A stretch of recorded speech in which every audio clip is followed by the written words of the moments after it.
বাংলাদেশ এবং ভারত দুটি স্বাধীন সার্বভৌম দেশ। কেউ বড় কিংবা ছোট নয়, সবাই সমান।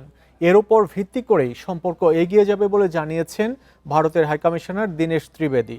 সচিবালয় বাণিজ্যমন্ত্রীর সাথে সৌজন্য সাক্ষাৎ শেষে তিনি বলেন, দুদেশের তরুণ প্রজন্মের জন্য শান্তি ও সমৃদ্ধির পরিবেশ তৈরি করে দেয়াই দুই দেশের সরকারের দায়িত্ব। উন্নয়নের জন্য দুই দেশে একে অপরের উপর নির্ভরশীল।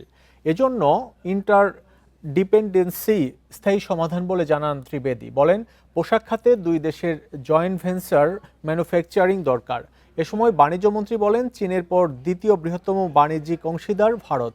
ল্যান্ড বর্ডার ও বর্ডার হাট পুনরায় চালু করা সহ দুই দেশের বাণিজ্য সম্পর্ক এগিয়ে নেওয়ার বিষয়ে আলোচনা হয়েছে। রেইনবো অ্যাক্রোপ্লাস্টে অ্যাক্রিলিক এমালশন থাকায় মুছে ফেলা যায় যে কোনো দাগ সহজেই। Rainbow Paints, colour of joy. গত বছর দুই দেশের মধ্যে আন্তঃদেশীয় বাণিজ্যের পরিমাণ প্রায় $13 বিলিয়ন।